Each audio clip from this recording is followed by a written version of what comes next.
l'ouvrage. Certains artistes composent avec la complicité des esprits, des mers, des forêts, etc. N'est-ce pas? Mais finalement, les artistes de Dieu, les psaumes, sont composés avec les anges, l'inspiration et tout. Si vous lisez dans le livre de Luc, ces pauvres bergers qui étaient en train de perdre leur brebis en prairie, isolés, seuls, chantaient un cantique qui a fait qu'un ange veuve est descendu du ciel, mais c'est pas possible. Et l'ange a écouté. On dit l'endroit même, c'est comme un projecteur du stade qui était là. Et quand l'ange les a écoutés, il dit non, ce que vous chantez là, ne vous inquiétez pas, le salut est tout près de vous. Et je suis venu vous dire, ne dites pas que vous êtes loin, Dieu est tout près de vous. Et en même temps, il a invité les autres, la chorale du ciel est descendue. Vous savez, quand vous voyez qu'une louange est remplie d'onction, c'est parce que les anges sont parce qu'ils ne peuvent pas rester. Imaginez quelqu'un qui entend son hymne national vivre. Vous entendez hymne. On dit entretenez-vous avec des hymnes et des cantiques. Que Dieu nous bénisse. Tout à l'heure, je demande si nos chanteurs connaissent le cœur qui dit Ishma, Israël, Adonai, Ishma, Israël.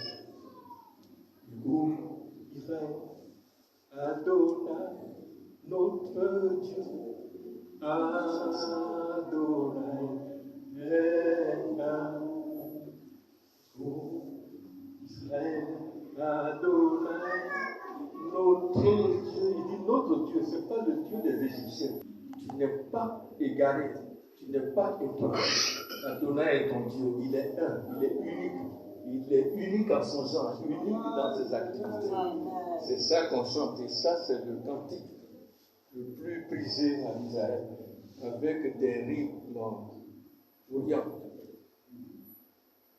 J'espère qu'on va arriver. Que Dieu vous bénisse. Je vais vous dire ce matin, et j'aime ce passage. Vous l'avez déjà, ceux qui n'ont pas pu noter, déjà 7. Versets 16 à 17. Voilà. On a beaucoup de choses à se dire. Je vais lire avec l'avantage du micro Ecclésiaste 16. Versets 16 à 17. Je vais vous lire. Ne sois pas juste en excès. Ne te montre pas sage. Pourquoi te détruirais-tu? Ne sois pas méchant à l'excès et ne sois pas insensé. Pourquoi mourrais-tu avant ton temps? Je vous dis une chose. Même un individu qui doit mourir, même s'il est ensorcelé, l'ennemi négocie avec son âme, son esprit. Quelqu'un va mourir, il faut qu'il dise je suis fatigué, c'est là il s'en va. Satan n'a pas le droit de prendre la vie comme ça. Ne vous laissez pas persuader par des mensonges qui disent bon, ils n'ont pas le droit, ils n'ont pas cette capacité. Même Dieu lui-même ne peut pas prendre ton âme comme ça en dehors du temps qu'il t'a donné. Je ne sais pas si vous comprenez. Donc ce n'est pas un individu qui peut le faire. Vous savez, quand vous lisez la Bible, il est écrit que rien ne peut nous séparer de l'amour de Dieu. Vous avez lu ce passage? On dit ni la mort, ni l'enfer, ni aucune autre puissance, ni tout. Rien ne peut nous séparer de l'amour de Dieu. Mais mes frères, il y a une seule chose. Toi-même. Quand Dieu tient ta main et qu'il dit laisse, il laisse ta main. Et la seule chose que Satan fait, c'est de te tromper, de te persuader, de faire en sorte que tu dis Dieu, tu me laisses entrer, je vais aller en récréation, et je vais régler ce problème, après on va faire ça. C'est là, et quand c'est comme ça, le diable t'amène. Il va t'amener à négliger tes visites dans ta communauté, surtout les prières du soir. Sachez que c'est dans les soirs que la puissance de Dieu se passe. Alléluia. Lisez la Bible, vous allez voir à l'offrande du soir. Daniel a reçu ses révélations à l'offrande du soir. Esdras, il a prié, il a jeûné. C'est à l'offrande du soir qu'il est monté à l'autel. Parce que pour Dieu, la journée commence à 18h. C'est à 18h qu'il vient dire bonjour à Adam et Ève. Pour vous, votre journée commence de 0h à 0h. Pour Dieu, il eut un soir et un matin. On n'a pas dit il eut un minuit et un autre minuit. On n'a pas dit il eut un 19h ou bien un midi et puis un autre midi. On dit il eut un soir, il eut un matin, ce fut le jour. Mais nous sommes rentrés dans une spirale où nous ne connaissons dans notre esprit que le matin c'est à 0h. Souvent on dit que c'est à 0h, il faut prier. C'est à 18h, il faut commencer. Amen. Arrête tout à 18h. Alléluia. Lisez la Bible, vous allez voir que les plus grands événements, c'est à partir de 18h. C'est la prière du soir à 18h que Jésus est apparu au milieu de ses disciples. C'est pour ça que Dieu nous dit qu'on ne sait pas distinguer notre gauche de notre droite. On ne sait pas où est le jour, où est le soir. Comme nos enfants sont mieux, souvent ils mélangent tout. Leur banane là, ça peut devenir bébé, ils vont commencer à caresser, après ils vont manger ça. Et ces gens, moi, tu vas faire parler avec eux là. C'est que ça ne va pas. Est-ce qu'on ne va pas prendre des enfants? On ne sait pas où commence le jour, où se termine le matin. Les poulets ne sont plus sages. Dieu le dit dans Isaïe, il dit, regardez, le bœuf connaît son possesseur, l'âne son maître. J'ai nourri, hébergé un peuple et se sont révoltés contre moi. Que l'âne est intelligent, le bœuf est intelligent, mais Israël ne sait rien. Donc, notre vie, là, c'est nous qui décidons, soit par découragement, soit ils n'ont qu'à faire. Moi, je suis fatigué, viens me prendre maintenant. C'est pour ça que les douleurs s'accentuent. Si vous remarquez, la plupart de ceux qui sont malades, c'est la nuit qu'ils meurent, c'est la nuit que les douleurs s'accentuent. Et si tu es seul, tout le monde a veillé auprès de toi, la nuit tu as oublié de vivre seul. Et quand ça te fait mal, tu dis, mais Seigneur, prends-moi. C'est dans ton prends-moi que le diable est profond. Il peut te faire peur par des songes, par des visions, pour que tu sois déboussolé. Et quand quelqu'un est déboussolé, il a peur, il est déséquilibré, il ne peut pas savoir où il se trouve. Dieu vous bénisse. Amen. Pourquoi mouriez-vous avant ton temps?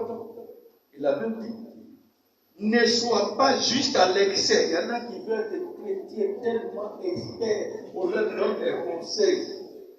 Ça là, c'est la sorcellerie, ça c'est le diable. Lui, il marche sur Dieu a dit, il faut marcher sur les scorpions, il va marcher. Finalement, on va faire ça. Quand les chanteurs chantent lui traditionnel, il se met là. Je suis glorieux. Ne sois pas juste à l'excès. Pourquoi te détruirais-tu? On n'a pas dit pourquoi les sorciers vont te détruire. C'est nous qui offrons.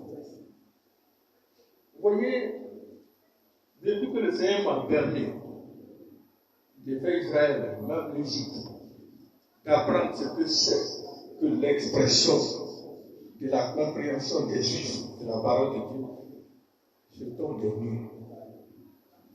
À votre l'apôtre est mon frère. Je préfère dire mon frère. En Israël, en Égypte, on préfère dire frère que docteur ou que pasteur. Parce que le mot frère, en hébreu, ça veut dire nous sommes du même ventre de maman. Amen. Frère en français, ça veut dire quoi? Ça a un sens? On est frère, c'est tout. Mais quand tu dis à un hébreu, un juif, il préfère t'embrasser. Tu es ma soeur, tu es mon frère. Ça veut dire qu'on sort du même ventre que moi. Et quand je suis revenu, j'ai essayé de faire sur les groupes ethniques. J'ai vu que c'était la même chose. J'ai fait au moins 5 groupes ethniques. Je dis comme frère, là, ça veut dire quoi? Mot d'amour. Je me rends compte que qui dans leur patois, qui sait que frère, ça veut dire on est le même ventre de maman. Il n'y a personne d'autre.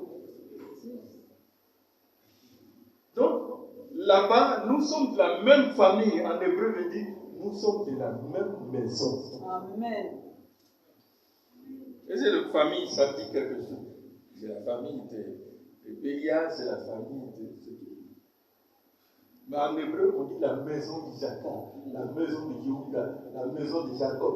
Et la femme qui rentre dans le foyer, c'est une architecte pour bâtir la famille.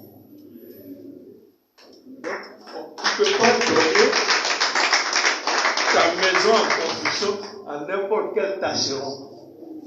En fin de compte, qu'est-ce qui va se passer? Tu es sous ce toit, tu dors, la pluie arrive, le vent arrive. Jésus a dit quoi? Sera emporté. Elle va s'écrouler parce que tu as bâti sur du sable. Ton architecte est un homme de sable.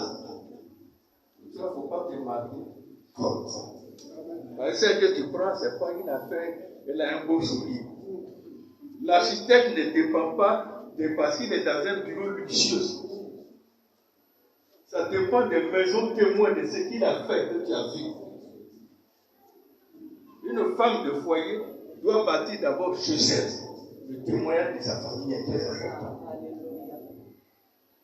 Le témoignage de sa mère est important. S'il y a une maman qui n'a jamais, qui ne s'occupe pas des enfants, ou un père qui est parti, tu te vas prendre une femme là-bas, mais c'est fini. C'est la même chose que tu vas hériter. C'est ça, en Israël, le mariage n'est pas une affaire de deux individus, c'est une affaire de famille, de maison. Comment on appelle ça, les sociétés, les maisons, les gens qui s'associent pour construire les maisons. Hein? Comment? Les sociétés qui construisent. Pas société, mais nous formons une mutuelle et puis on construit notre société. Donc moi j'ai construit. Mon fils aussi peut construire. Il faut qu'il vienne me voir pour qu'ensemble, nous avançons. Le mot fils veut dire construction, fondation, en hébreu. C'est différent de fils en français. Fils en hébreu, ben. Ben veut dire construction. La pierre veut dire eben. Le verbe construit, c'est bénot. Donc ben, c'est-à-dire Digaï, ben, Isaacar, c'est-à-dire Digaï a posé le fondement de sa maison. Donc quand l'apôtre Paul dit, j'ai posé le fondement, il s'agit de chaque individu. Vous comprenez ça? Vous avez maintenant une idée de l'évangile.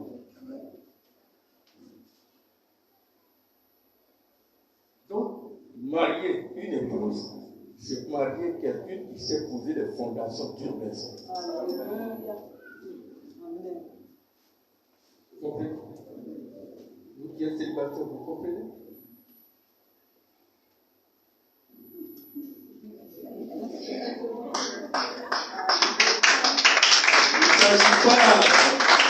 Vous priez, Dieu ne vous exauce pas parce que tu n'as aucune technicité de construction. Et le bien-aimé qui craint Dieu, Dieu ne va pas amener quelqu'un qui va le faire, qui va te construire des psychopodes, et puis ça va être appris donc plus tard.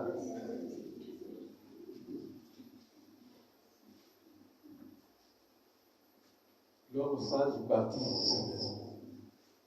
La femme sage fait quoi? Elle bâtit. Et la femme est censée, si un foyer est détruit, qui est responsable? Mais lisez le proverbe, que son mari est loué au conseil d'administration, au conseil du village, parce qu'on sait qui est sa femme. Amen. Si c'est dans ça, tu te lèves un matin comme ça, tu es marié.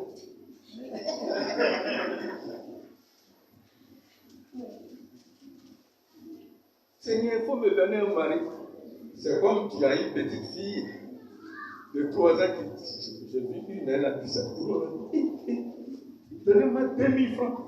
C'est dit ça. Une petite fille, elle ne demande pas 100 francs, 25 francs. Tu veux 2000 francs. Mais c'est l'enfant de qui ça? Tu vas faire quoi? Il faut le mettre d'abord. Aussi, il y a des enfants effrontés comme ça. Donc, Dieu va pas. Est-ce qu'on peut donner 2000 francs à des filles comme ça? On peut être des grandes femmes, mais être petites à l'intérieur. Quand Dieu veut prendre une jeune fille pour donner à un homme qui a la crainte de Dieu, il ne va pas mettre un enfant, une amatrice, qui ne pourra même pas construire une paillote. Que Dieu nous bénisse. Donc, ne sois pas sage à l'excès. Et encore, on dit, ne sois pas méchant à l'excès. Pourquoi mourrais-tu avant ton? Ça veut dire que nous avons un temps sur la terre. Si Dieu te donne ce temps, je veux en Angleterre, on me donne 6 mois. C'est bizarre. Si j'arrive que je fais un mois, je dis, je vais retrouver au pays, j'ai le mal du pays. La sécurité, l'immigration, elle a politique. Pourquoi tu veux retrouver au pays? Dans ton visa, dans ton passeport, c'est mis 6 mois. Tu retournes pourquoi? Ah, il reste là, tant que les 6 mois finissent pas, tu ne bouges pas. C'est comme ça on fait là-bas. Mais c'est fini, on t'amène, tu t'en vas. On ne te pose pas la question. Pourquoi mourrais-tu avant tout le temps? Maintenant, si les 6 mois finissent, c'est plus, tu dis, moi, dans l'Angleterre, je vais aller habiter un poste, soleil, là, tout ça.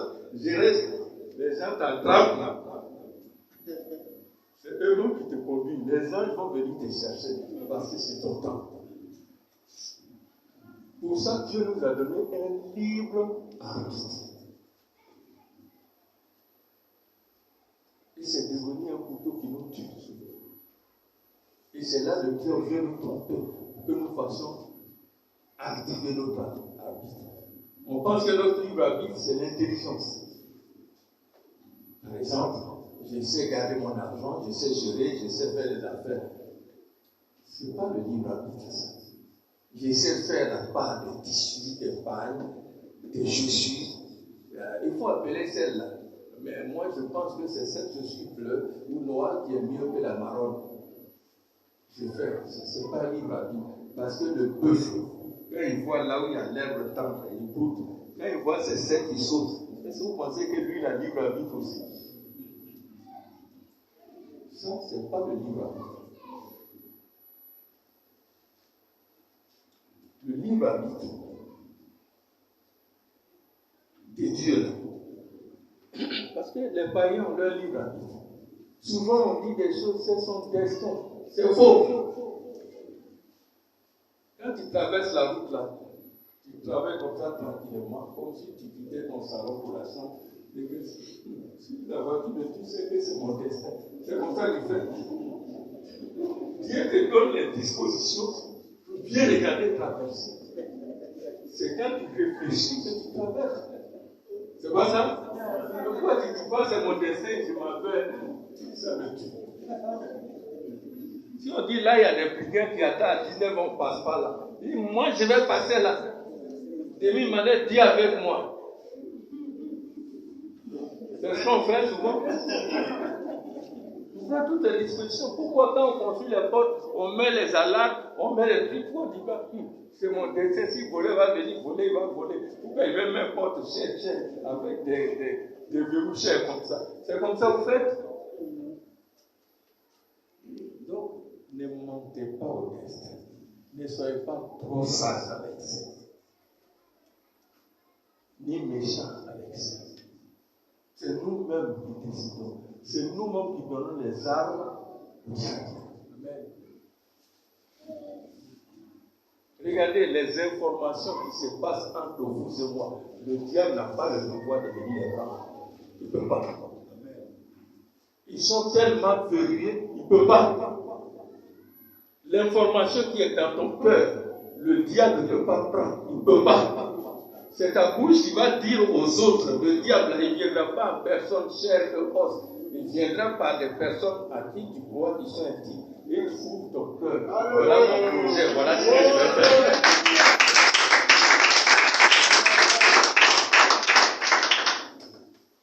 Soyez pas tout. Si vous voyez quelqu'un qui papa, Dieu m'a dit. Demandez Zacharie, Dieu lui a parlé, il est resté. Il est là comme ça. Il dit qu'est-ce qu'il y a? Dieu va te parler de façon. Sans instrument de musique. Il faisait des programmes, des parts. Il participait à toutes les cérémonies. Mais la même voix n'a pas d'enfant. Ça ne lui a plus rien dit. De telle sorte, quand Dieu lui parlait, elle parlait à Dieu. Le pasteur, le révérend, qui est assis là, qui parle. Parce qu'il y a trop dur encore. Toi-même, tu vas arrêter quand? Il dit non, mon cœur est en train de parler à Dieu. Souvent, on veut qu'il y ait du spectacle que Dieu fait parler. Tu perds ton temps. Dieu n'est pas dans le vacarme. Ceux qui fuient la solitude ne verront pas, n'entendront jamais la voix de Dieu. Ceux qui aiment beaucoup les compagnies n'entendront jamais la voix de Dieu.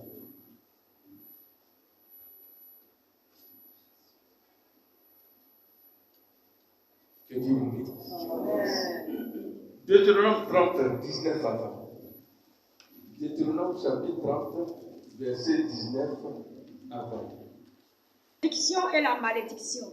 Choisis la vie afin que tu vives, toi et ta descendance, pour aimer l'Éternel ton Dieu, pour obéir à sa voix et pour t'attacher à lui.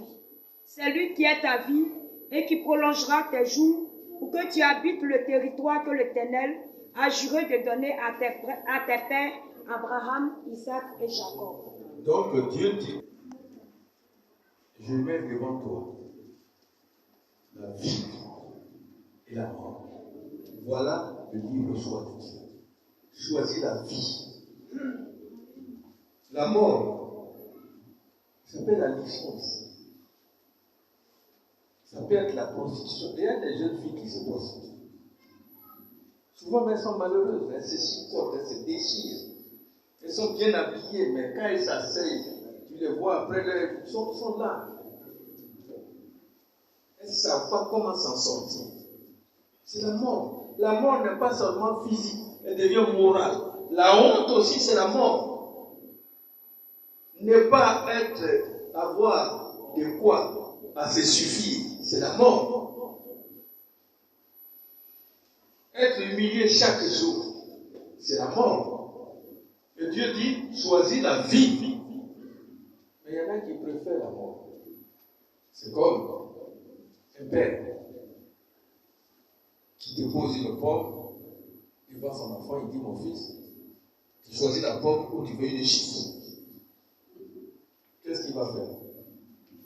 Un enfant sage choisit la pomme. Mais est-ce qu'il y a des enfants sages dans la maison de Dieu? Ils préfèrent choisir la gifle. C'est dans la mort qu'il y a l'oppression, il y a la souffrance. La confiance aveugle aux hommes qui exclut la présence de Dieu va engendrer des échecs, des déceptions, va faire fuir nos fonds, va nous mettre à genoux. Je mets devant toi la mort et la vie. Choisis la vie. Et il dit, si tu veux choisir la vie, afin que tu vives, et une fois que tu vis, ta postérité va vivre. Si tu es quelqu'un ou quelqu'un qui n'a pas d'assise, qui est comme déraciné, qui ne sait pas qu'est-ce que tu fais, où tu vas, qui n'a pas d'objectif, tes descendants vont faire la même chose. Même si peut-être la sorcellerie ne fera qu'empirer. Mais tu as planté, la sorcellerie a arrosé. même chose. J'ai planté, Dieu aussi arrose. Donc, et la prolongation de tes jours. Et c'est ainsi que tu pourras demeurer dans le pays de l'Éternel. Comment prolonger tes jours? Vous êtes ici ce matin pour choisir la fête. Ce n'est pas une affaire de fête de Pâques. Ce n'est pas une affaire d'appartenir à une église. C'est une affaire de vie ou de mort. On n'est pas ici pour jouer. Dépouiller quelqu'un de toutes ses activités professionnelles pour le placer ici comme sentinelle pour veiller sur vous, pas seulement les jours de culte. On dit si la sentinelle voit venir l'épée, c'est-à-dire la mort, font de te détruire. Celui-là, il s'élève. Donc c'est quelqu'un qui a besoin, il combat pour vous. Vous devez combattre pour lui. C'est ça l'apôtre Paul dit, si je me sacrifie pour vous, si je suis traité comme des balayures à cause de vous, est-ce que je n'ai pas le droit de moissonner vos fruits? La vie, c'est ça. C'est pour que vous ayez la vie, que Dieu sacrifie la vie d'un homme de Dieu qui a ses responsabilités pour s'occuper de vous. Choisis la vie. En venant ici, ne choisis pas une carte de baptême. En venant ici, tu ne viens pas pour une fête, mais tu viens pour ta vie. La vie de tes enfants, la vie de ta famille, ton avenir. Choisis la vie. Amen. Si on te demande où tu vas, tu dis je m'en vais, où on choisit la vie. Amen. Et vite te dit je vais à l'église. Tout le monde va à l'église. Je vais où il y a la vie. Pourquoi? Parce que je veux vivre. Dis ça. Si tu veux vivre, suis-moi. Si tu ne veux pas vivre, reste dans ta situation. Qui veut vivre? Choisissez la vie. Alléluia. Même un fou, il veut vivre. Quand un camion fait parler, choisis la vie. Amen. Que Dieu vous bénisse. Amen. Vous voyez, nous allons parler de la Pâque. En hébreu, on appelle ça la Pessah. Vous pouvez répéter? Et à un certain moment donné, les Occidentaux disent c'est les Juifs qui ont tué Jésus, on ne va pas faire leur fête. Donc nous, on va faire pour nous. C'est là qu'ils ont changé le mot Pessah par ils ont changé les dates. Parce que ils ont fait les Juifs, ils ont fait dans la Bible, la Vulgate, pour montrer dans la Bible que les Juifs sont mauvais. Alors que les apôtres, les disciples, tout le monde est juif. Mais quand ils sont convertis, ils deviennent Saint-Pierre, ils deviennent Saint-Pierre. Ça, c'est un autre domaine. Si je peux m'enfoncer. Prenez Exode 12, verset 48. Exode 12, 48. 48. Exode chapitre 12, verset 48. Si un étranger en séjour chez toi veut faire la Pâque de l'Éternel, tout mâle de sa maison devra être circoncis. Alors, il s'approchera pour la faire, et il sera comme l'indigène, mais aucun incirconcis n'en mangera. Donc, un incirconcis. C'est loi des circoncisions. Je regardais une partie intime d'un être humain, sauf sa partie virile, pour presser son alliance. Je vais prendre mon pouce ou mes ongles. Pourquoi là-bas?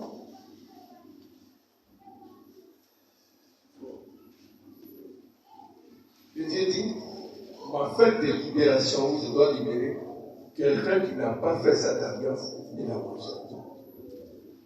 Et ça veut dire quoi? Ézéchiel 11, verset 19. Où ça aussi est circoncis. L'homme de combien est circoncis. Ça veut dire qu'il peut manger. Quelle est la différence? Nous allons laisser. Il n'y a pas dans le Nouveau Testament. On sera dans l'Ancien. Je leur donnerai un même cœur, et je répandrai en vous un esprit nouveau. J'ôterai de leur corps le cœur de pierre, et je leur donnerai un cœur de chair. Le sens spirituel veut nous enseigner que c'est du cœur. Parce que le cœur est sensible. Tout à l'heure, pourquoi Dieu peut le faire, et c'est le côté viril de l'homme que Dieu pratique son alliance. Donc, pour arriver au cœur, Dieu parle du côté viril de l'être humain. C'est la sensibilité de l'être humain. Nous viendrons dessus. Nous allons lire Deutéronome 30, verset 6. 6. Je lis la parole de Dieu avec respect et considération. L'Éternel, ton Dieu, circoncira ton cœur et le cœur de ta postérité. Et tu aimeras l'Éternel, ton Dieu, de tout ton cœur et de toute ton âme, afin que tu vives. Aussi physiquement, c'est bon. Je ne condamne pas ça. Dieu non plus ne condamne pas.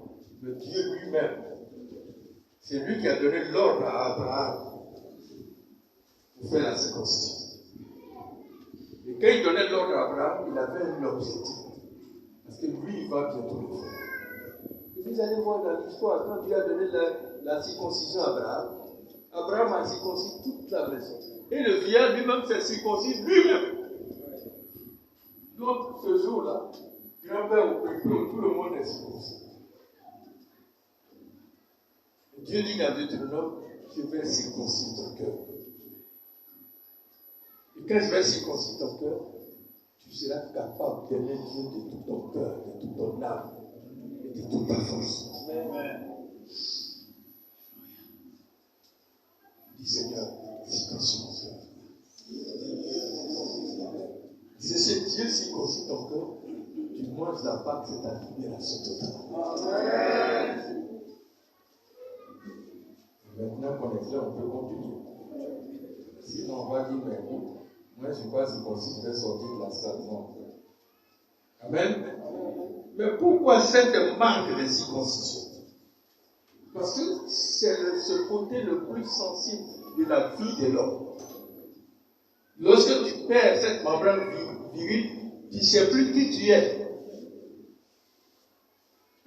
Ça te dénature.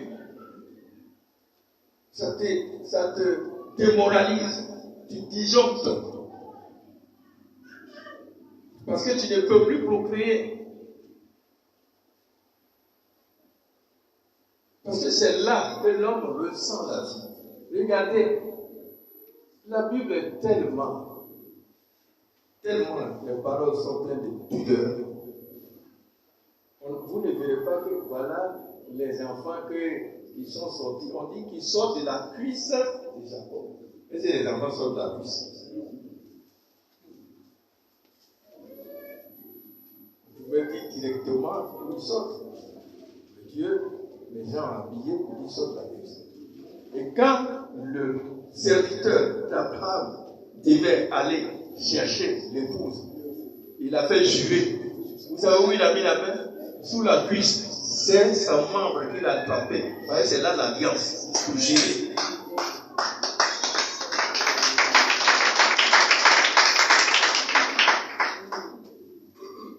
Quand Moïse était attaqué, il a failli le tuer. Quand Séphora a circoncis les enfants, elle a touché ses membres virils et la mort a quitté Moïse.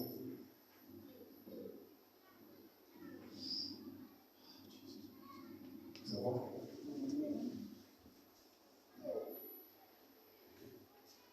Donc, pourquoi? Parce que c'est le côté, un homme circoncis, est-ce qu'il peut avoir des idées sensuelles? Non. Quand il parle de grossièreté, il est gêné parce que les douleurs qu'il ressent ne méritent pas qu'on lui parle de sensualité. Ça te bloque un moment, ça te rend sain. Donc tu t'es pareil. Vous voyez, la circoncision nous amène à la continence. Vous connaissez la continence? Souvent on pense que la continence c'est des gens qui sont mariés. C'est vrai, mais c'est faux. La continence, ce n'est pas seulement les célibataires, ça concerne aussi les mariés. Et souvent, il y en a qui aiment ce verset-là. Si tu brûles, il faut te marier. Pour que celle que tu vas épouser te serve de sapeur-pompier.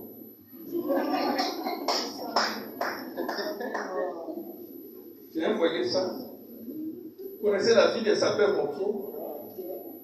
Ils sont là, même s'il y a un officier qui est ici. On dit, au plateau, ça ne va pas, il va tout le fichier sur cet âge ou pas.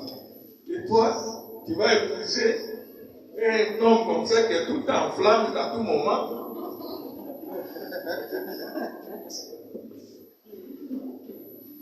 Je ne sais pas si vous comprenez.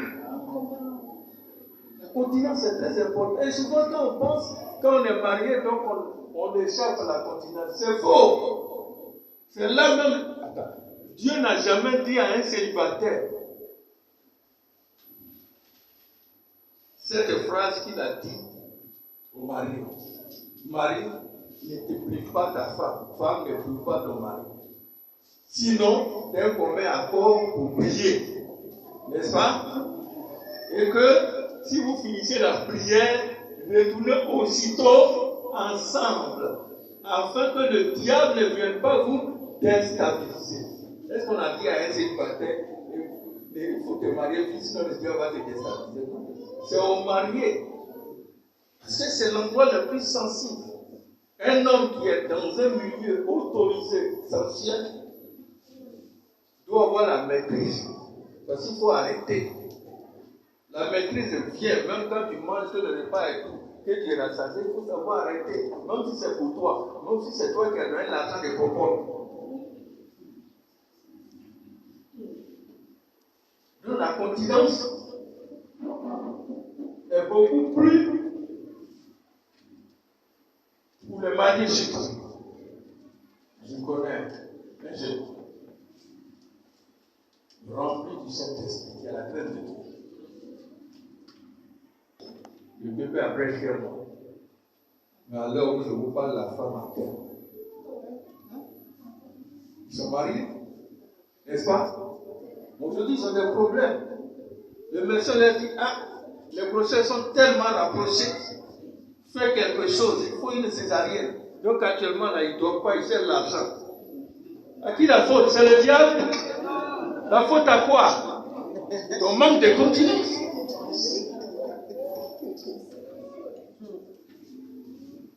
Je connais un homme de Dieu, serviteur. Un de ces cas maintenant, on était au culte. Il a accompagné sa femme, il est père Marco. Il a accompagné sa femme à Yopougon à une clinique pour accoucher à 4 h du matin. Et lui, il est retourné. Il a pris la chaise. Il a tout dépressé. Une grande salle. Et à la grande surprise, la femme est décédée. Parce qu'elle a accouché, elle a saigné. Parce qu'il y avait des grossesses rapprochées. Très rapprochées. 3 fois. La 3e fois, la femme n'a pas trouvé. On m'a appelé, on dit, allez-y, y annoncer. Ce membre de l'église ne dit qu'on pas lui annoncer.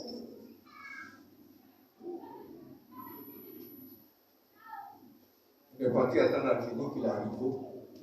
Pour lui, sa femme a accouché, elle est dans une salle. On l'a appelé dans un bureau et on lui a annoncé. On est parti trouver la femme où elle était couchée. Tout ça, on dirait qu'elle dormait. On a essayé de tenter de prier. Il manquait de continence. C'est vrai, c'est un collègue, mais il manque de continence.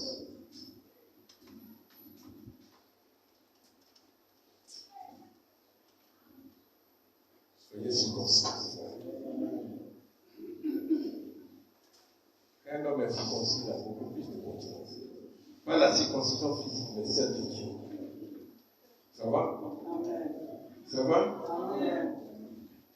Maintenant, on va aborder Pâques. Puisque ce qu'ils doivent manger, j'ai déterminé. mange. Ce n'est pas la Sainte Seine. Normalement, c'est dans chaque famille, on la célèbre. Mais ici, on est obligé de le faire ensemble. Donc, ne nous contentons plus de fêter la Pâque. Vivons la Pâque. Dis à ton frère, vivons la Pâque. Dis à ton frère, ne dis pas à moi. Vivons la Pâque.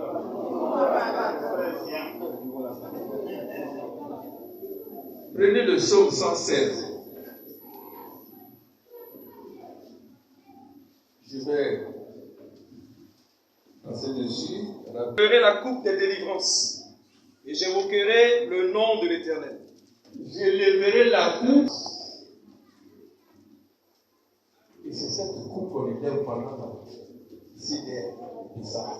Sidère, en hébreu, ne dit pas de table.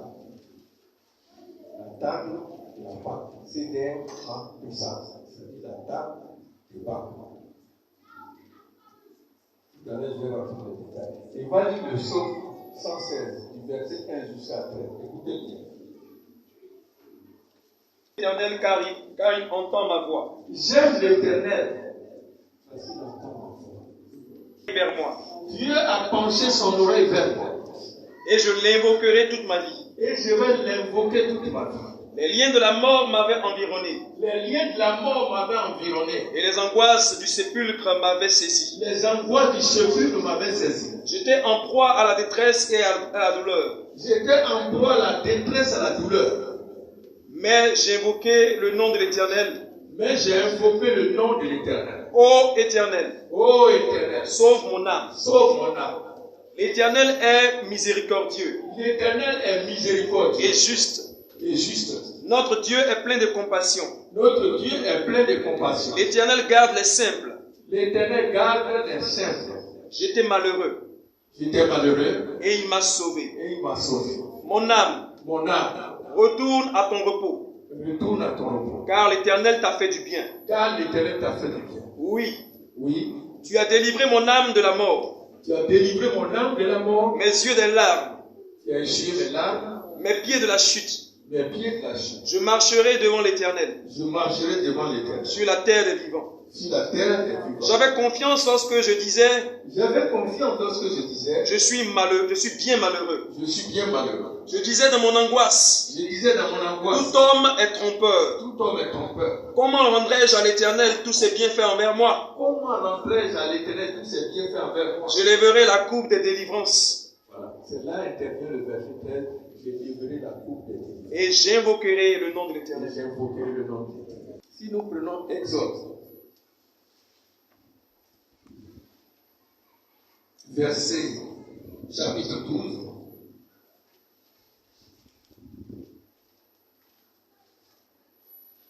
chapitre 12, verset 1 jusqu'à 11. Comptez bien. Chapitre 12, verset 1 à 11. À Moïse et à Aaron dans le pays d'Égypte. Ce mois-ci sera pour vous le premier des mois. Il sera pour vous le premier des mois de l'année. Parlez à toute l'assemblée d'Israël et dites, le 10e jour de ce mois, on prendra un agneau pour chaque famille, un agneau pour chaque maison. Si la maison est trop peu nombreuse pour un agneau, on la prendra avec son plus proche voisin, selon le nombre des personnes. Vous compterez pour cet agneau d'après ce que chacun peut manger. Ce sera un agneau sans défaut, mâle, âgé d'1 an. Vous pourrez prendre un agneau ou un chevreau. Vous le garderez jusqu'au 14e jour de ce mois. Et toute l'assemblée d'Israël l'immolera entre les 2 soirs. On prendra de son sang et on en mettra sur les 2 poteaux et sur le linteau de la porte des maisons où on le mangera. Cette même nuit, on en mangera la chair rôtie au feu. On la mangera avec des pains sans levain et des herbes amères. Écoutez bien, on la mangera avec des pains sans levain et des herbes. Vous ne le mangerez point à demi-cuit et bouilli dans l'eau, mais il sera rôti au feu avec la tête, les jambes et l'intérieur. Verset 10. Vous n'en laisserez rien jusqu'au matin, et S'il en reste quelque chose le matin, vous le brûlerez au feu. Donc, vous voyez, on dit ça sera consommé. La deuxième fois, on commence à quelle heure? Non, 6 heures du matin.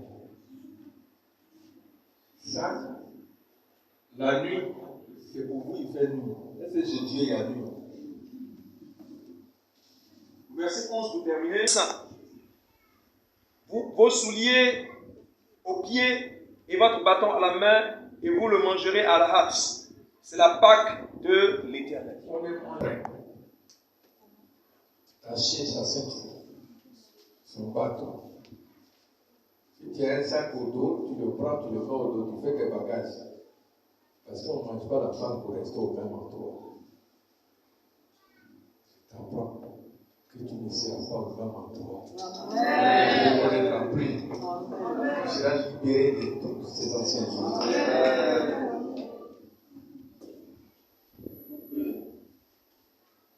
Luc 22,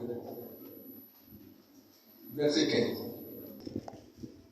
Il leur dit, j'ai désiré vivement manger cette Pâque avec vous. Qui parle comme ça? Il dit quoi? Il leur dit, Jésus leur dit, j'ai désiré vivement manger cette Pâque avec vous. Il a dit qu'il a envie de manger la Pâque Avec vous. C'est ce qu'il a dit là. Il dit, j'ai désiré vivement manger cette Pâque avec vous. Donc, avant de souffrir. Qu'est-ce qu'un désir vivre? Dites-vous avant de souffrir. Ça veut dire quoi? Ça veut dire que lui, Jésus, s'il n'arrivait pas à manger la Pâque avec ses disciples et qu'il souffrait, il allait vraiment le regretter. Donc, toute sa détermination, c'est cette Pâque. Nous allons continuer à prendre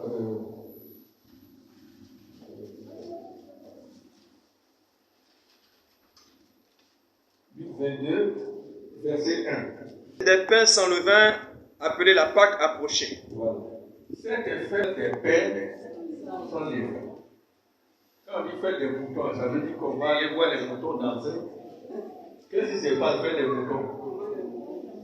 Les moutons se cherchent. Mais quand on dit faire des pains sans levain, ça veut dire quoi? Comment? Ça veut dire que est-ce que c'était les pains sans levain qui vont danser? Il est question de qui? De ceux qui participent à cette fête.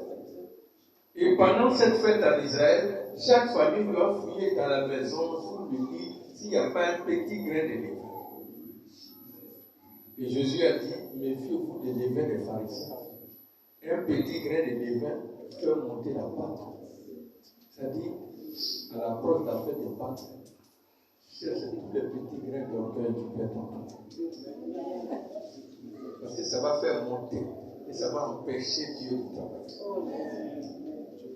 Donc, c'est la fête des gens qui ont pris du temps pour enlever le levain dans leur corps.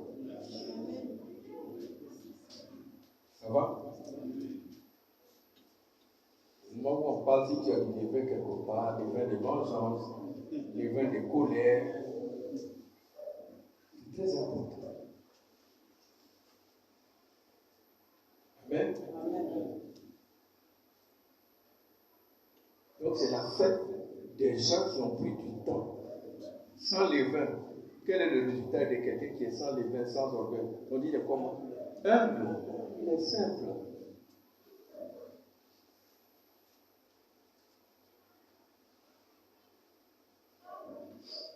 Et cette fête à laquelle Jésus a participé, Luc 22, verset 3. Luc chapitre. Satan entra dans Judas, Or, Satan entra dans Judas, surnommé Iscariote, qui était du nombre des 12. Sa ville est à côté de Jérusalem. C'est une ville qui a connu la razzia des Romains. Même ils ont mis leur camp là-bas. Cette ville s'appelle Cariote. Donc Judas, l'homme de Cariote, l'homme en hébreu c'est Ish. Yehuda, Ish, Cariote. C'était Azito. Comme si le père de Cassis s'appelle Azito.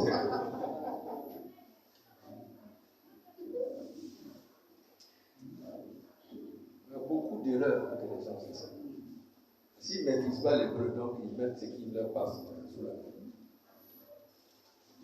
Donc, Satan, il dit, Démon, mais ça, cette fois-ci, là, c'est pas vous, moi-même, je vais descendre pour prendre la tête de la Russie. Si vous lisez la Bible, vous n'allez pas voir un passage où on a dit que Satan est rentré dans quelqu'un. Où Jésus a fait sortir Satan de quelqu'un. C'était les démons. On m'appelle Légion, je m'appelle ceci, etc. Mais Satan lui-même dit, quittez. Je m'en vais. Cette mission n'est pas la vôtre. C'est les dieux qui vont se croiser. Et quand Jésus parlait à Judas, pour lui ce que tu vas faire, Jésus parlait à Satan. Va, je suis prêt, on va se croiser.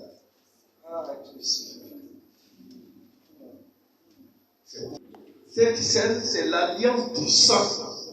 L'alliance du sang, on le fait pour protéger son armée. Ça s'est passé entre Jonathan et David. C'est l'alliance du sang. Et Saül était fâché. Il a dit, mais qu'est-ce que vous faites comme ça? Mon fils Jonathan a traité une alliance avec David sans qu'il soit au courant. Parce que quand tu traites l'alliance du sang, il y a des principes de l'alliance du sang. C'est ça qui est dans la Sainte Seine. Ça veut dire que je m'en vais combattre. Ce que tu bois là, c'est mon sang qui coule en toi. Ce que je bois de toi, c'est ton sang. Protège-moi, je te protège. Je prends votre corps de péché pour aller combattre Satan parce qu'il est là. Vous aussi prenez mon corps saint et vivez ma vie dans la pureté. C'est une bonne guerre. Ce jour-là, c'est les ténèbres et la lumière qui s'affrontent. C'est pour ça qu'on a dit, si vous prenez cette scène, cette alliance de sang, sans le savoir, vous prenez un jugement contre vous-même. Vous n'avez pas vu ça? Ça n'a rien à voir alors que la CDR était ça, nous tous on peut manger. Mais tandis que la Sainte Seine, c'est une alliance. Jésus a dit aux gens, tant que vous ne mangez pas ma chair, vous ne buvez pas mon sang, je ne vous le justerai pas. C'est une alliance de sang. Ils ont dit, mais toi tu as plein d'ennemis comme ça, nous on va faire alliance de sang. C'est pour ça que tout le monde s'est dégagé. Les 6 000 là, ils sont partis. Il a dit aux 12, vous ne voulez pas partir? Il a dit, mais mon frère, où on va aller encore? Et c'est pour ça qu'il a réuni ses 12, il dit, c'est maintenant on va faire l'alliance de sang. Parce que je veux combattre, il faut que vous soyez civilisés. Voilà la CDR de Magia, c'est-à-dire le sang de Jésus. C'est l'alliance. C'est pour ça qu'il dit, tu veux ceci, c'est l'alliance. Ça, c'est les principes. Si vous lisez les principes de guerre pour une alliance, et ça, vous allez comprendre. Jésus a profité de cette et ça, et puis il a traité une autre alliance, il a donné un engagement. Vous comprenez maintenant? Amen. Donc les deux sont différents. Ça va? Amen. Tout à l'heure, nous allons manger la Pâque. On va vivre la Pâque. Vous voyez, pendant la Pâque, il faut que nous sachions ce que nous faisons. Si nous ne connaissons pas ce que nous faisons, nous allons faire beaucoup d'erreurs. Vous savez, souvent les parents ils te disent, voilà ton bic, voilà ton cahier. C'est le symbole de ton succès. Ça veut dire quoi? Il faut aller payer les bics et les cahiers et puis tu vas réussir. Non, ça dit qu'il faut bien étudier. Tous les symboles illustrent ce qui se passe dans le monde. Donc le peuple d'Israël, qui a été martyrisé, qui a été maltraité pendant des années, même des siècles, en Égypte, avait besoin de libération. Il y a des choses qu'on ne vous dit pas. Il y a un moment, Pharaon tuait les Juifs, et c'est les bébés, les sangs des bébés dans lesquels ils se baignaient, parce qu'ils souffraient d'une maladie. Il souffrait. Et souvent, il disait aux Juifs à 5h, 4h du matin, allez-y faire les briques. Et quand les Juifs ont fait les briques, et ils vont derrière, ils couchent à leur femme. C'est à ce conflit-là que le monsieur qui devait aller là-bas est revenu et il a trouvé que l'Égyptien était en train d'aller avec sa femme. Et il a voulu s'opposer et l'Égyptien le frappe et il veut le tuer. C'est là Moïse a intervenu.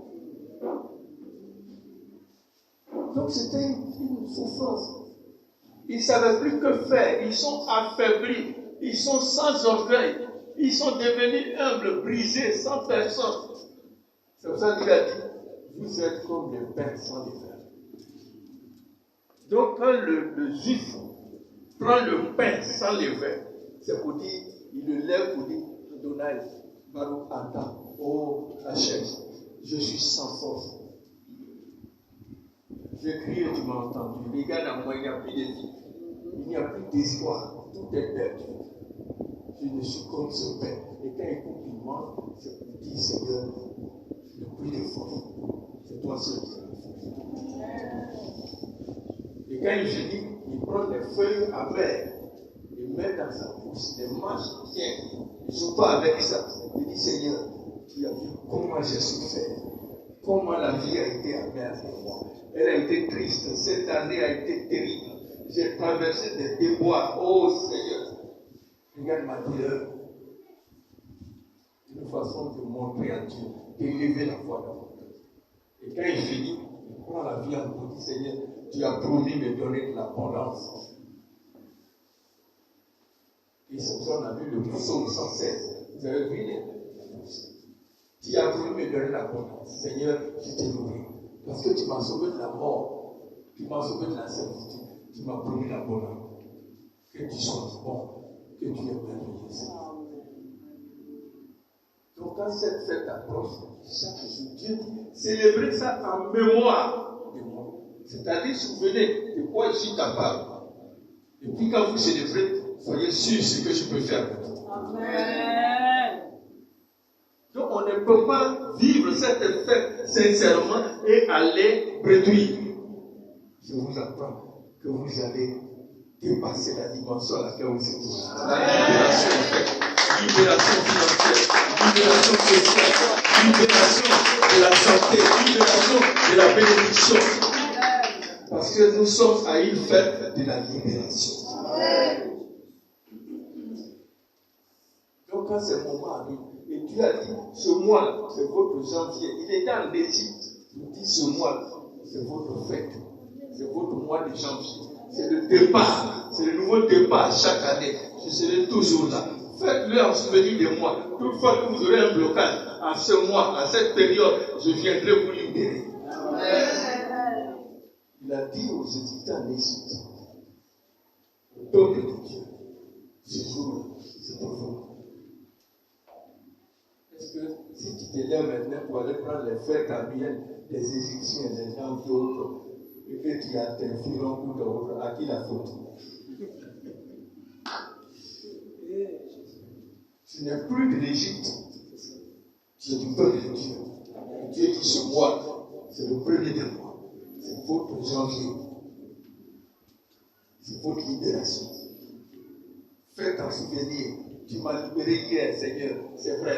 Maintenant encore, voilà les blocages, Dieu vient te libérer encore. Et chaque année, vous célébrerez cette fête en mémoire de moi. Et je viendrai vous exaucer. Amen. Et puis on dit, on ne fait pas la Pâque, nous on vit la Pâque. Mais c'est ce qui fait la fête. Mais vous vivez la Pâque. Dis, je vis la Pâque. Je vis la Pâque. Parce que je vis ma libération. Je vis ma prospérité. Parce que l'Éternel a promis. Il m'a libéré. Et mon cœur est dans la joie. Et puis après, petite coupe, et il lève la coupe pour rendre gloire à Dieu. Et chaque coupe, on dit les 4 coupes. Chaque coupe est l'initiale du nom de Dieu. Y, J. Il prend la coupe et dit, Seigneur, à ton nom, à tes initiales, sois béni, protège ton peuple. Et il met, il boit ça, il dépose. Il prend la quatrième coupe. C'est la lettre Ré, qui est le chiffre 5, qui est la paume de la main, où Dieu s'occupe de nous, où Dieu nous dit les affaires. Il a dit, Seigneur, que ta main puissante soit sur nous. Le Ré est ton nom. Le chiffre 5, c'est ton nom. Sois béni et éternel. Et puis, il boit cette coupe. Il prend la troisième coupe. C'est le Vav. Il fait les noms. You, Rim, Vav, Ré. Il prend le Vav. Vav, c'est le chiffre 6. C'est nous. Pour dire, Dieu, tiens-nous à ta main. Garde-nous. Ne nous lâche pas. Ne regarde pas nos faiblesses. Ne nous rejette pas. Garde-nous. Le Ré. Fais une autre bénédiction. La cinquième coupe, pardon. La cinquième coupe, c'est le Ré. La cinquième, c'est-à-dire, nous, Ré, Vav, Ré. C'est-à-dire, nous sommes dans la main de Dieu. Et quand il finit, il fait la bénédiction. Parce que chaque lettre de Dieu, ces 4 lettres composent le contrôle des 4 esprits, des 4 points cardinaux. Donc quand on consacre ça, les gens boivent la coupe, le raisin c'est la joie, c'est la paix.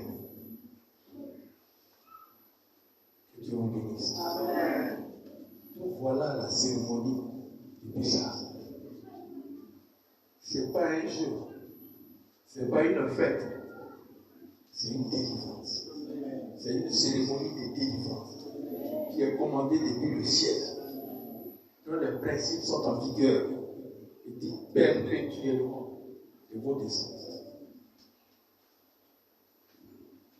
Et comme je le disais, un incirconcis ne marche pas. Vous voyez, quand on prend les problèmes dans chaque pays, tel que notre pays, tout ceci est arrivé par manque de continence. Fouillez.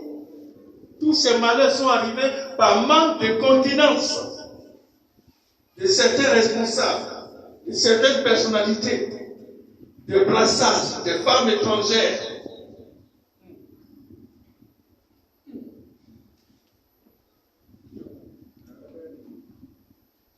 Il manquait de continence. C'est vrai, ils sont dans des costumes, ils sont bien, mais il y a un manque de continence. Allez-y les voir derrière les petites filles. Nos parents, avant nos ancêtres, ils avaient beaucoup plus de continence.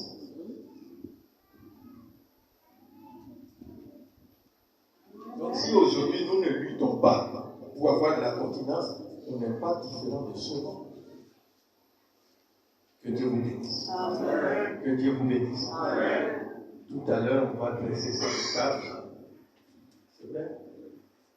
J'ai expliqué les 2 tables. Oui? Je voudrais. Pour moi, la continence, c'est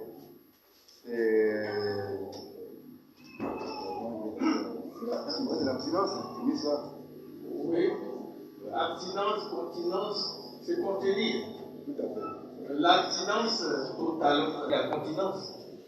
C'est un élément qui fait partie de la continence. Oh, celui qui est célibataire dit qu'il faut t'abstenir. Alors que celui qui est marié, on ne peut pas dire abstiens-toi. C'est pas normal. C'était ma préoccupation. À son alliance par un organe intime. Ça, c'est un organe qu'on touche chez les hommes, pas chez les femmes. Alors, qu'en est-il pour les femmes là? Puisque les femmes n'ont pas cet organe-là. N'est pas venu à l'existence par la femme, mais la femme existe par l'homme. Et quand on dit que Dieu a créé l'homme à l'image de la femme, ça veut dire quoi? Disons, excuse-moi, je reprends. Quand on dit que Dieu a créé l'homme à son image, voilà ce que je voulais dire. Dieu a créé l'homme à son image, ce n'est pas un problème physique. Dieu est esprit, c'est un problème interne. Et qu'est-ce que c'est que Dieu a créé? C'est-à-dire, quand vous lisez la Bible, on dit Dieu a créé l'homme à son image. Je vais vous faire lire ça. mon groupe pour ne pas. C'est un verset. Tu peux me dire? Genèse chapitre 1, verset 20. L'homme à son image. Il le créa à l'image de Dieu, il créa l'homme et la femme. Et la femme. Vous voyez, lui, il avait femme. Parce que dans Dieu, laissons au côté sexe. Dans Dieu, il y a maman et il y a papa. Il y a homme et il y a femme.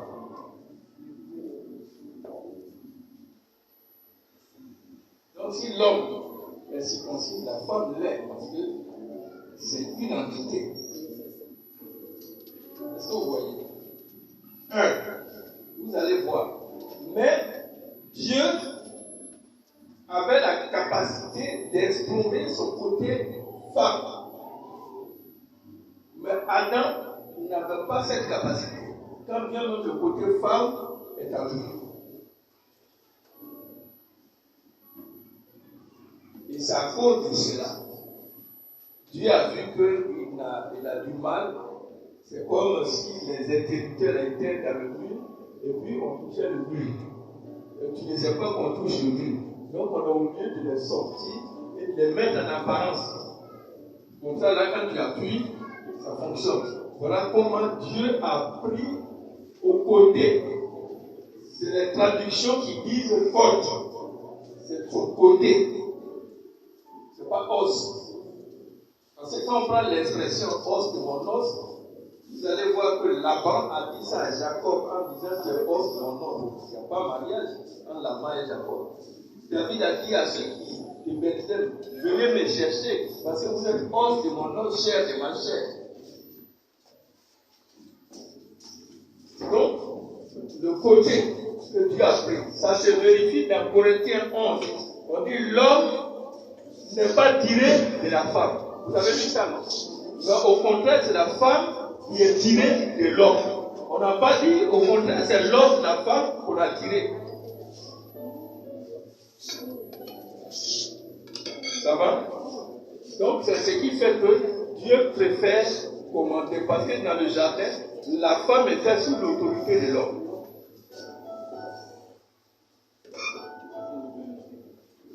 Que Dieu vous bénisse.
L'Éternel, car il entend ma voix.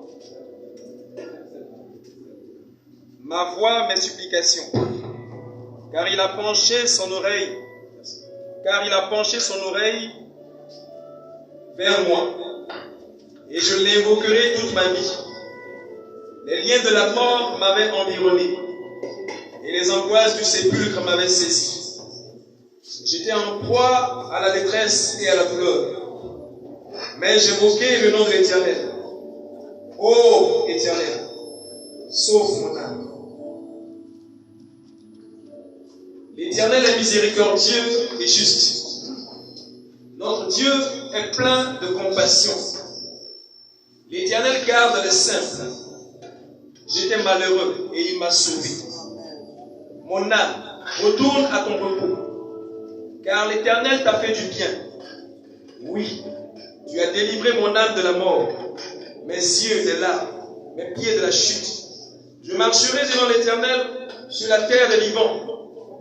J'avais confiance lorsque je disais, je Je suis bien malheureux. Je disais dans mon angoisse, tout homme est trompeur. Comment rendrai-je à l'Éternel tous ses bienfaits envers moi? Je lèverai la coupe des délivrances. Amen. Vous voyez du moins qui va t'écraser. C'est la mienne. Tu vas à la boulangerie, il y a des gros pains. Tu ne peux pas t'amuser à prendre un pain comme ça. Ce qui est d'autre, il y a plus, c'est ce qu'on prend. Nous disons à Dieu, nous sommes sans force. Nous avons souffert. Nous avons traversé les moments les plus terribles. Nous n'avons plus de force pour se venger. Nous n'avons plus d'argent parce que nous ne faisons que survivre. Notre santé est précaire à cause des angoisses, à cause des anxiétés. Nos enfants mangent de minimum. Même ceux qui sont à l'école ont du mal à s'en sortir. Ceux qui sont en quête d'emploi, c'est terrible, Seigneur.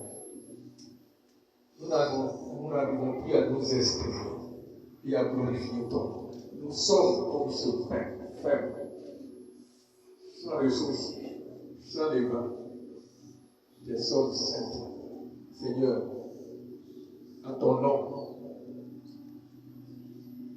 que ta gloire descende pour nous redonner la force, pour nous redonner la dignité, pour nous redonner l'honneur. Souviens-toi, Seigneur, puisque nous n'avons plus rien. Nous sommes comme des enfants sévrés, assis à tes pieds qui attendent ta bénédiction.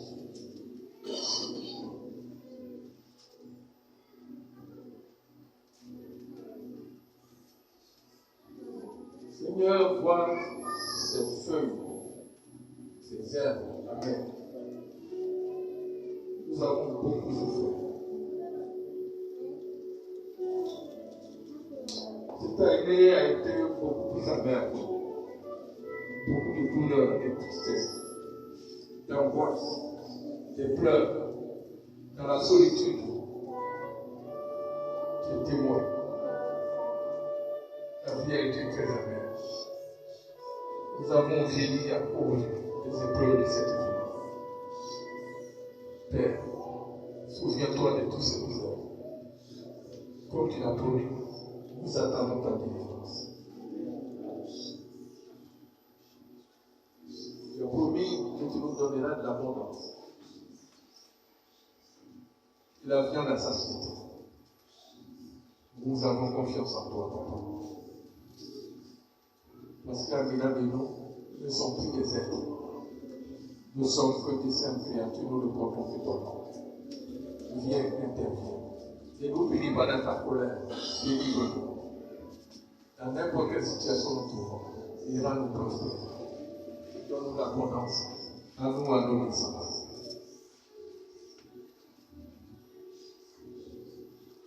J'élève cette coupe de bénédiction. L'initiale de ton nom. Yod. Seigneur, que ton nom maintenant soit sur tes enfants. Le dernier que tu aimes, vous porterez mon nom sur eux et vous les bénirez.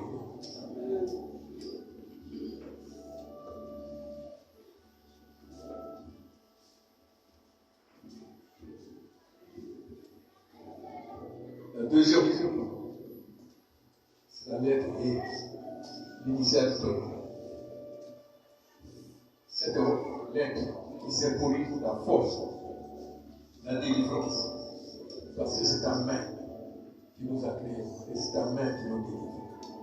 Seigneur, ton peuple est devant toi. Et nous devons cette coupe pour que ce nom, cette lettre agisse au niveau de tes enfants dans leur vie morale, spirituelle, sociale et matérielle.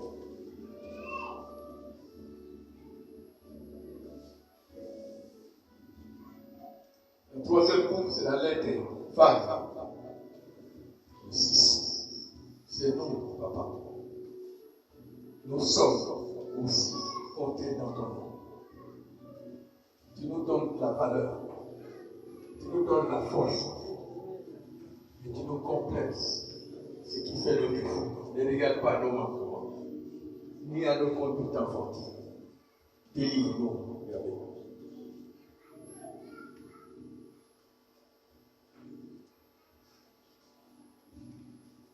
La quatrième lettre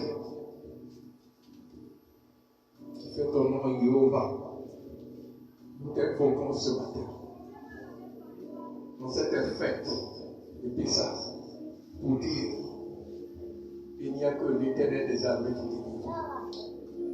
Aussi tous les 4 coins cardinaux des esprits sont en action pour que tous les vents des 4 coins cardinaux amènent la bénédiction, souffle la richesse sur tes enfants, richesse spirituelle, morale et sociale.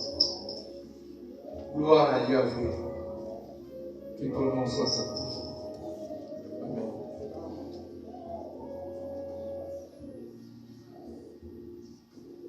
Que la grâce de Dieu soit sur vous. Que la délivrance de l'Éternel soit avec vous. Qu'elle s'attache à votre maison. Que sa paix s'attache à vous. Et que sa crainte soit constamment dans votre sein. Et que tous ces Égyptiens qui vous ont troublés, vous ne les verrez plus. Que Dieu vous délivre de votre misère. Et qu'une main miraculeuse vous sorte maintenant de cette situation. Parce que l'Éternel est votre secours. Il est votre délivrance. Il est votre consolation. Tu as beaucoup pleuré cette année, Dieu sera ta consolation. Il va restaurer ton cœur. Il va restaurer ta vie. Tout ce que le délai, le gazelle a dévoré, Dieu va les remplacer. Que ta santé soit restaurée. Que tout ce qui t'était, ce qui t'appartenait, se rentre maintenant pour te localiser, te les rendre au nom de Jésus. Que Dieu bénisse ton service, tes projets, tes plans. Que Dieu bénisse ton foyer. Que Dieu bénisse ton futur mariage. Que Dieu bénisse ton futur emploi. Que Dieu bénisse ta communion avec lui. Que l'Éternel soit la délivrance. Que Dieu vous bénisse.